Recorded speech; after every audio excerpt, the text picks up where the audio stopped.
G'day, I'd like to let you know that Aussie Med Ed is sponsored by Tego. For most doctors, indemnity insurance is one of their biggest costs of practice. While many doctors are still with the same insurer they joined in medical school, many have made the switch to Tego and benefited from it. The team at Tego have told me that those new to private practice could qualify for 4 years of discounted premiums.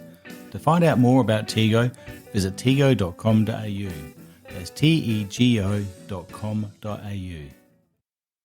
Do you realise that asthma is still responsible for one death a day in Australia? It's a condition which we don't hear as much about in the media, but still very important.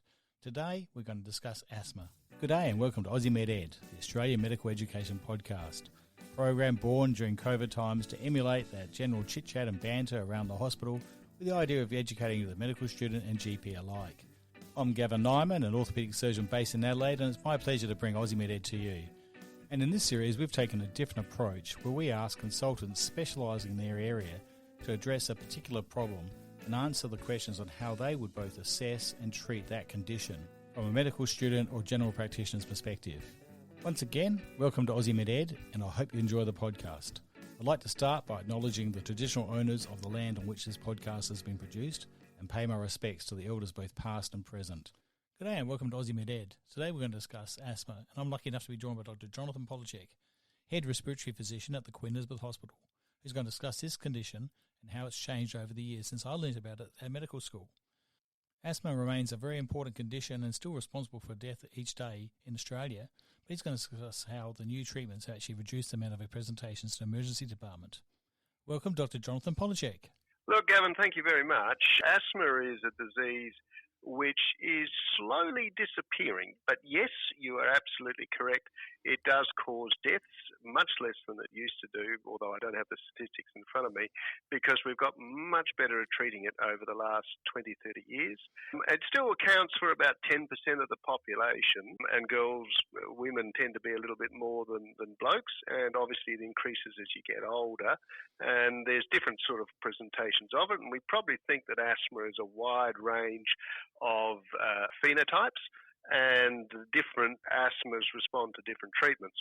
However, essentially speaking, the introduction of inhaled steroids back in the 1980s made a huge difference to the treatment of asthma, and more recently, in the last 2 to 3 years, the introduction of biologics has really changed the face of asthma, or will change the face of asthma into the future, such that this is probably going to be the disease with very little impact. But it depends on whether you take your medications, and I think all the listeners should be aware that one of the reasons that asthma is not well controlled is non-compliance. We have very, very effective treatments for asthma, and asthma treatments are now longer acting and should invoke less non-compliance from people, but it still does. And the typical case of mortality from asthma is the overuse of short-acting beta-agonists, such as puffing on your Ventolin 300 times a day, and often in younger people, and then having a catastrophic asthma attack and not being salvageable from that. So what's the actual underlying cause? Is it all an allergic reaction or some other cause? There's a number of phenotypes. Well, and look, I'm not a researcher and going to be able to delve into that in too much detail, but essentially there is indeed allergic asthma, and then there is a whole lot of asthma-type syndromes related to T-cell abnormalities, eosinophils. So we think that, as I said, there are probably a number of different phenotypes of asthma, and probably in the future, as medicine gets more sophisticated, we're going to be able to work out what those phenotypes, and indeed on the genotype, is, and with targeted therapies, which are going to be the way of the future. And some of the listeners here will be going into a world when they finish up of targeted therapies, and the different phenotypes will be treated in different ways.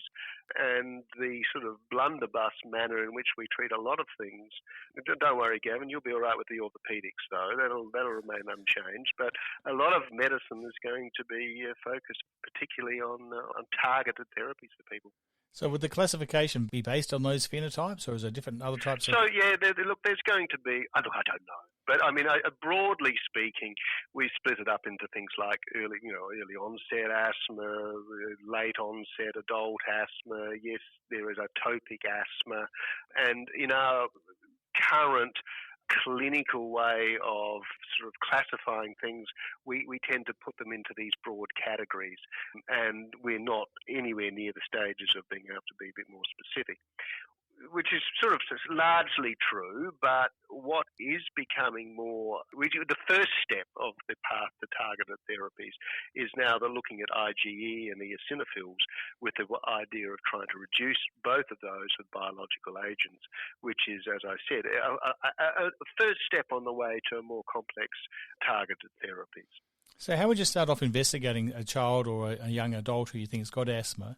Well, I suppose you take it on the type of person you see. So if you've got somebody with the typical symptoms of cough and wheeze and perhaps some sputum, and the type of story where they are getting sick with a viral infection and then being short of breath and wheezy for some times after, or in fact wheezing for most of the time, then in somebody who's young, you'd have to be fairly suspicious that it's asthma. It gets a bit more difficult if you've got an adult, and particularly an aged adult, who may have some underlying cardiac disease, because you can indeed get cardiac asthma, which is a misnomer, and our listeners should be well aware that what we're really talking about, pulmonary edema, that disguises itself as asthma with a cough and a wheeze, and in fact they're getting pulmonary edema.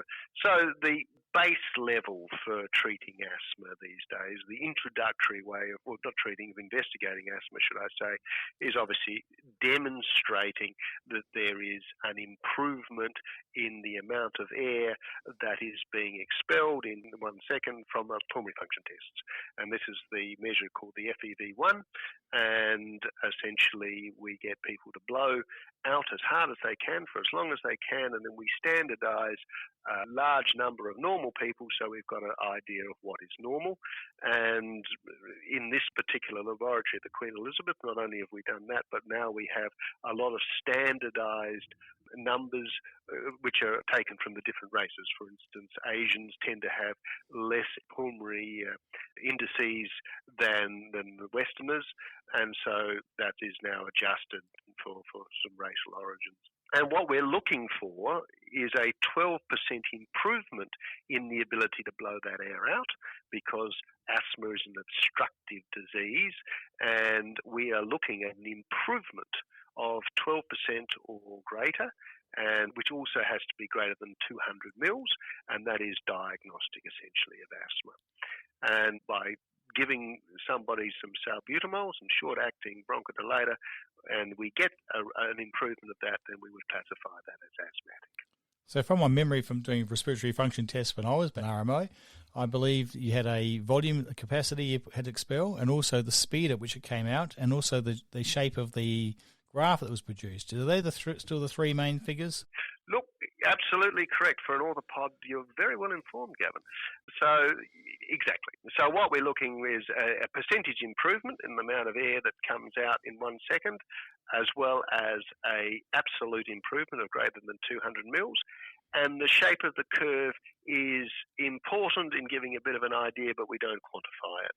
And if the curve is scalloped in shape, then that suggests a degree of obstruction, because the pathophysiology, of course, of asthma is that you get narrowing of the larger airways because you get irritability of the muscles because there's underlying airway inflammation. And by treating that and relaxing that muscle, you improve the obstruction and people can blow out better. It has to be remembered that asthma really is an inflammatory disease, and this, of course, is where the different phenotypes of what actually drives that inflammation is going to be more important. Well, it's always been important, but better understood over time. And that inflammation irritates the muscle of the airways, which makes them hyperreactive. And it's almost like, so for instance, if you've got a bit of low-level influence, sometimes I tell people who have an acute viral infection and then get asthma after that, it's almost like hitting your thumb with a hammer. The virus, which is the hammer, is long gone, but the thumb is still sore and inflamed, and when you knock it against the side of the door frame accidentally, then it hurts like hell.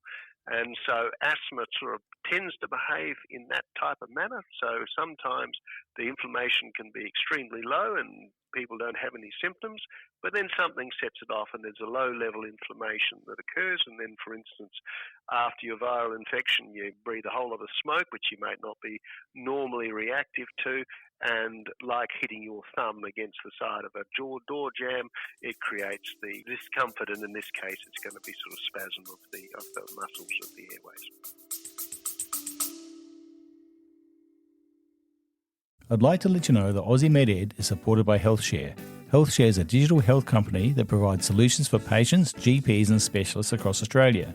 Two of HealthShare's core products are Better Consult, a pre-consultation questionnaire that allows GPs to know a patient's agenda before the consult begins, with the aim to reduce admin and free up time during a consult, and HealthShare's Specialist Referral Directory, a specialist and allied health directory integrated into GP practice management software, helping GPs find the right specialist. You can find out more from healthshare.com.au.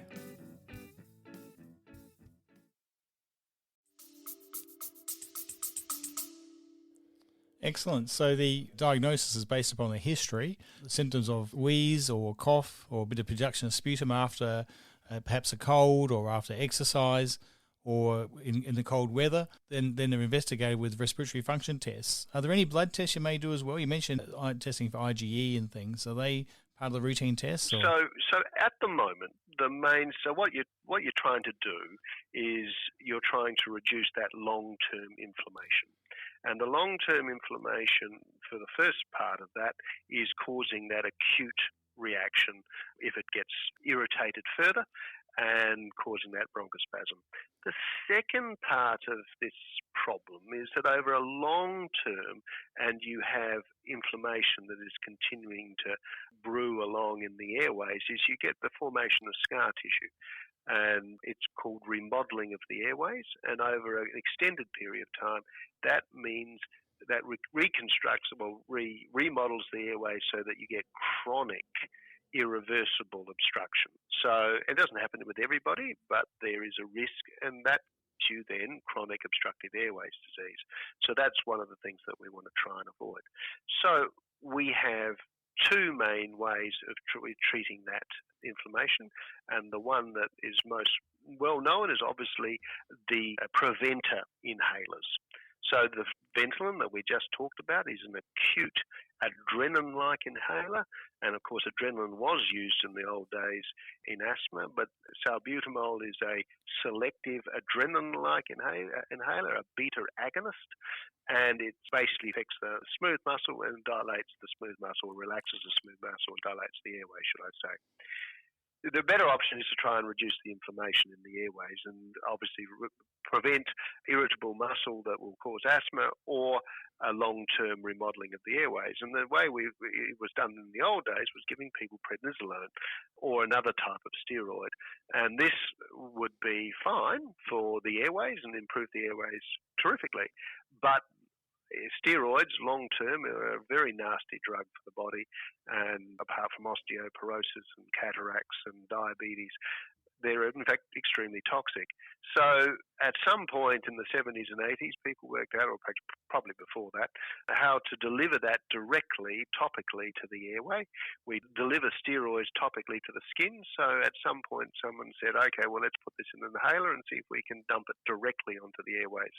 And ever since then, there's been an arms race between the drug companies to see who can produce the better inhaler that will deposit the most steroid directly into the airways, particle styles, etc. So the mainstay since the 1980s, and if you ask some of my older consultants, they will say that the whole world changed for asthma in the 1980s. And the respiratory physicians before that would all have their spirometers, and they'd be measuring people with their asthma on a semi-daily basis, or every time time they saw them. And we don't do that now because we simply don't have any great need to continue to look at the FEV1 from day to day. So the preventative inhaler has made a huge difference to asthma and has been the mainstay that we've had for many years now. The newer agents are targeted at omalizumab, what's the other one? No, it's gone out of my head. But these antibodies or monoclonal antibodies are now designed to bind various receptors and or to try and, in the case of IgE, to try and reduce the IgE level. And the benralizumab is designed to bind to the eosinophils and reduce the eosinophil count. And that has had an immense change to the lives of people who have asthma that has been very hard to control. And somewhat in the early days of treating that, but people who have very difficult and very brittle asthma, it can have an extraordinary improvement in their function. So these biologics are designed to try and reduce the mast cell response that occurs in asthma, and therefore this mast cell releases the toxins that damage. Yes, look, I forget the exact mechanism now, I'm afraid, but it is designed to reduce the inflammatory responses related to IgEs and, in the case of omalizumab, the eosinophil in the way of the other two. So how often would someone present with an acute asthma attack to a hospital nowadays compared to previously? Well, I think that probably a young person is unlikely to, really. I mean, yes, you will have the odd person that will turn up, but, it's rare nowadays. What we see most of is a complex mix of, as you quite rightly identified, cardiac, smoking-related lung disease or chronic obstructive airways disease with probably some asthma thrown in on top. So it's not that common anymore. And the other things that we try and do, obviously, if there are some other causes that are worth considering, so for instance, reflux and getting acid down the wrong way will worsen or can certainly present like asthma, but can also exacerbate asthma. If you've got very bad sinus disease, then the mucosa is sort of continuous all the way up and down, and that can certainly make asthma worse if it's uncontrolled. And things like desensitization aren't really proven to be effective in asthma, but obviously they are useful in allergic rhinitis. And if you have bad allergic rhinitis, then perhaps getting them desensitized would be a good thing to try. Although desensitization is often only really useful if you've got one or two things that you can specifically desensitize to. You mentioned the asthma associated with smoking. The COAD, or the obstructive airways disease you get with smoking, can be restrictive or obstructive, I believe. I presume the asthma is just a small, minor exacerbation of that chronic disease that's caused by a secondary inhaled factor. But there's almost a tendency for the smoker, the chronic smoker, to call it asthma when really they got what would in the olden days be called emphysema. Yeah, so we're slightly getting away from asthma here. So chronic obstructive airways disease will be an irreversible obstruction, whereas asthma is by definition a reversible obstruction. And it can have some asthma as a superimposed problem, or it can be related to asthma in the first place. So restriction is quite different. With the obstruction, look, it's difficult to know because obviously they are short of breath and have chronic sputum reduction, etc. Emphysema is what happens when you destroy the small airways and the alveolar sacs because the lung, trying to remove essentially the products of smoking, starts attacking itself essentially and causes those areas to be destroyed. And you generally see that with smoking, but you would then see a reduction in the ability to get oxygen in from the outside world and CO2 out. And that's what we can then measure on some of the full pulmonary function tests that you were indicating a little earlier. So we can do lung volumes and we can also do gas transfer. If you have something that's obstructed over a long period of time, you will get trapping behind that obstruction.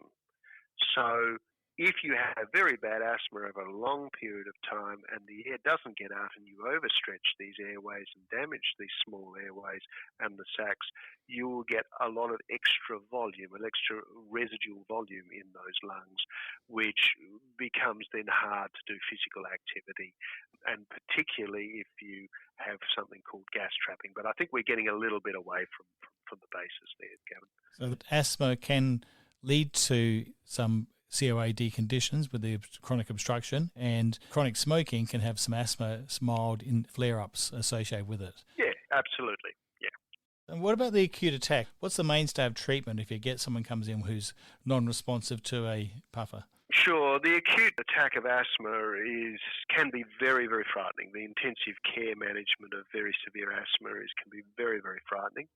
Now I'm talking for the doctor as much as for the patient, because they can be very unstable. I think the first thing that the listeners should realise is if they have a young person who is really having trouble breathing, they need to be aware that they are compensating very, very hard, and there is always a risk of becoming tired, particularly if you do a blood gas on somebody who is young and their CO2 is beginning to go up and their O2 is beginning to come down, then you really need to be very worried and have somebody who can intubate somebody fairly quickly. It's rare, but it does happen. And the last thing, the classic one, is some young person who is very short of breath and who is really struggling and hyper-expanded. So you can see them at the end of the bed, they're sweaty, they're sort of breathing at the top of their range, their lungs are very hyper-expanded and they can't get that breath in. You have to be very, very worried. What they will eventually do is they will simply stop breathing on you, and then all hell breaks loose. When all hell breaks loose, you do not want to have sent them around to radiology for a chest x-ray. You want to keep them in the department where you can see them. So the treatment has generally been lots and lots of Ventolin and getting them to breathe lots and lots of Ventolin in. You get some IV hydrocortisone into them, and you could try. We don't do it, but in the past we would have tried even a little bit of adrenaline to try and improve things, and perhaps they still do that in emergency. I haven't really had to deal with that for quite some time. Other treatments in the intensive care setting would be infused magnesium and putting them onto a Boyle's machine, although I don't think anybody does that nowadays, which was the idea of giving them an anaesthetic through the airways to try and relax the airways. But sometimes you simply can't ventilate these people if they are that bad. So I think everybody should realise that a very sick asthmatic, particularly a young, any very sick person is a problem, but a very sick young asthmatic you want to be very, very careful of, and they shouldn't be going to a general ward. You should have them in a high dependency or in an ICU ward where they can be well seen. However, if we get back well before that level of management, where all I can suggest is caution, the general emergency plan that we give people is aimed at reducing an exacerbation, which we assume is increasing airway inflammation, and it might be viral and it might be bacterial. So the standard way we educate our patients is to have a written emergency plan where they will, for instance, have their preventer, let's just say Seretide in this case, and exactly how much. And then at the next level, if they're getting a bit wheezy, they will have a bit of Ventolin on their emergency plan. And then if they're really getting sick and wheezy and coughing and sputum, then we'll give them a reducing course of prednisolone plus an antibiotic. And in that type of plan, in an effort to ward off a serious decompensation, and if a patient is intelligent enough to then follow it, it can be extremely successful and can avoid any acute presentations. However, there will always be very brittle asthma out there, and there will always be people who are non-compliant, and they're the ones obviously to be worried about. Now, with those emergency scenarios, which are obviously very rare, the other drug that came to mind when I was thinking about asthma was theophylline. The theophylline's sort of gone a bit out of favour because you don't want to fill up a whole somebody who is older with underlying cardiac disease with theophylline. But I think, if you were struggling with somebody and you were trying not to have them intubated, then you could try a theophylline infusion. I think it's gone very much out of it. I think that's back from you and my days down in emergency, Gavin. I haven't seen anybody using that for a long time. Okay, yeah, just the depth of my knowledge there, so obviously well out of touch. It sounds like the research has come on a fair bit over the years, though, with the way it's attacked now and the actual control of it. And it sounds like it's great to hear that the numbers are coming down significantly. Has it been flared up by the COVID scenario? Has that made a big difference at all to asthma? Look, I mean, we've had a very relaxed COVID experience in comparison to other countries like the Italians in 2000. So, I mean, asthma is obviously going to be an air inflammation, and COVID's going to make that worse. And if you end up by having an asthma attack, or you are severely ill with COVID, then there are antivirals that are now available to treat that. And if you were a brittle asthmatic, then you'd want to get vaccinated and be ready to go to a COVID care centre to be treated if needed. But I think the latter variants of COVID have had less of an ARDS, adult respiratory distress syndrome, that was killing most of the rest of the world in the earlier phases of COVID. So I think basically you treat asthma with COVID like asthma with any other viral infection. And then finally, the last time asthma made the news was with the thunderstorm cases they had, particularly in Victoria. Is that a big thing, and how does that actually cause asthma? I must say, in my time here, we haven't had significant thunderstorm asthma.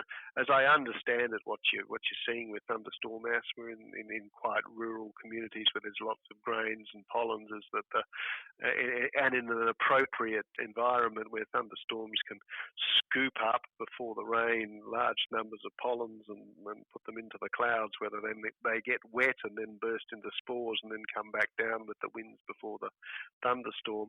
And I think that's obviously causing a lot of allergens out there, which ends up by being inhaled and causing thunderstorm asthma, really. So I think under those circumstances, people just have to be aware that thunderstorms are coming on the Bureau of Meteorology and treat themselves with beta agonists as needed, and or call emergencies if they really are struggling.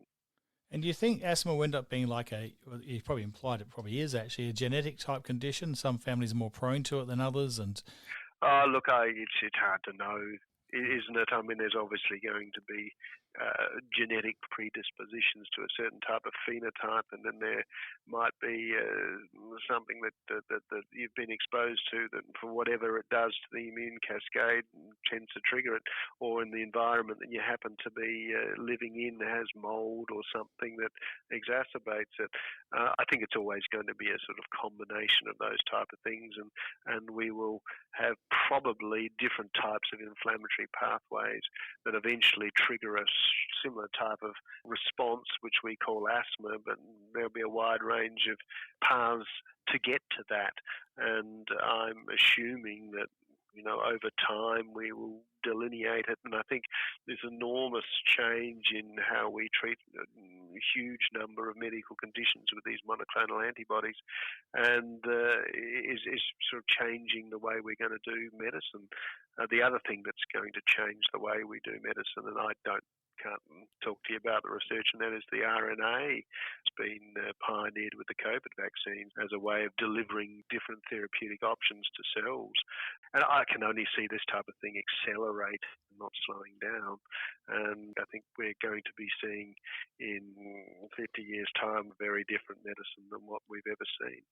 Yeah, like any war, there's always advances in medicine, and this has been a war on a virus, so the mRNA vaccines are going to be brilliant, aren't they? So yeah, well, I think I think this is all going to accelerate. I think you're going to be medicine for you and me, mate, is going to be quite unrecognisable. No, so there's always going to be broken bones, Gavin. So you'll be right. Well, look, it's fantastic having you on Aussie Med Ed and taking your time to speak to us about asthma and learn a bit more about it. I actually didn't realise the numbers had come down so much, so it's great to hear about it. And because obviously what brought it to my attention was watching a few old movies and thinking of some actors or actresses who had passed away from asthma, and made me think of it. So it's good to hear that it's getting better controlled. We certainly see much, much less. And respiratory outpatients, 20 years ago, was all asthma, badly controlled asthma with limited abilities to treat it. Excellent. Well, thank you very much again for coming on Aussie Med Ed. It's great to have your time. And once again, thank you very much, Jonathon Polasek. Thank you very much, mate. I'd like to thank you very much for listening to our podcast. I'd like to remind you that the information provided today is just for general medical advice and does not pertain to one particular medical condition or one way of treating a particular condition. If you have any concerns about information raised today, please do not hesitate to contact your general practitioner for further information.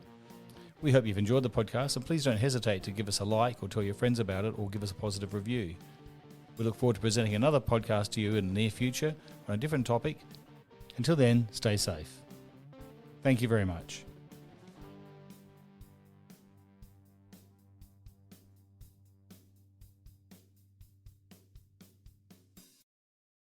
Aussie Med Ed is proudly sponsored by HealthShare, a digital health company that provides solutions for patients, GPs and specialists across Australia, and Tego, offering medical indemnity insurance for doctors. That's tego.com.au.